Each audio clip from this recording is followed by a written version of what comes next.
तो पुण्यात्माओं, जैसे मन में बहुत सी बातें आती हैं।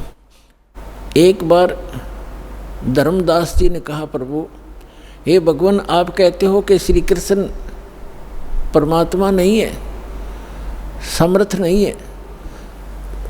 श्री कृष्ण जी ने राजा मोरध्वज के पुत्र ताम्रध्वज को आरे से चिरवा के डेथ हो गई थी, दो फाड़ हो गया था, और फिर वैसा ही बना दिया और जीवित कर दिया।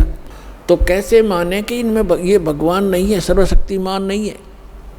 परमात्मा कबीर जी ने कहा कि मैंने ये कभी नहीं कहा कि ये भगवान नहीं है, मैंने ये अवश्य कहा ये सर्वशक्तिमान नहीं है। भगवान का मतलब मैंने ये कभी नहीं कहा कि ये स्वामी नहीं है, ये प्रभु नहीं है, लेकिन ये सर्वशक्तिमान नहीं है। इतना अवश्य कहा कि सर्वशक्तिमान नहीं है। जैसे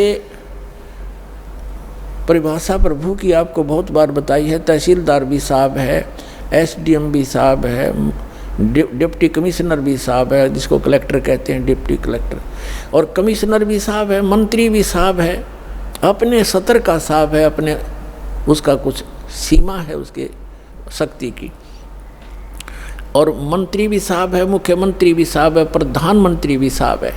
लेकिन ये सभी साहब हैं, लेकिन कोई कहे कि डीसी समर्थ है, सर्वशक्तिमान है, सारे देश का कंट्रोलर है, तो वो गलत कह रहा है। अब जितना वो साहब है, जैसे कोई एक मंत्री को और प्रधानमंत्री बताता है राज्य के मंत्री को, तो वो उस प्रोसीजर से वो परिचित नहीं है। इसलिए एक मंत्री भी अपने सत्र का लाभ दे देता है, लेकिन जो प्रधानमंत्री लाभ देगा वो न मुख्यमंत्री दे सकता। तो इसी प्रकार समर्थ जो प्रधानमंत्री है, परमात्मा ने पूछा कि जैसे आपके भगवान ने, श्री कृष्ण अर्थात विष्णु जी ने, मोरध्वज के पुत्र ताम्रध्वज को तो जीवित कर दिया, दो फाड़ करवा के, दो बीचों बीच कटवा के, और अपने सगे भांजा अभिमन्यु को जीवित नहीं कर सका, जिसकी कति जरूरत थी, और वहाँ तबे मतलब पंगा लिया जाके उसने क्यों नहीं कर सका। पांडवों का कुलनाश हुआ था, श्री कृष्ण रोए था, उसकी बहन रोए थी, पांचों पांडव रोए थे, उसको क्यों नहीं जीवित कराया जब 18 वर्ष की आयु में मर गया था। यहाँ धर्मदास चुप हो गया।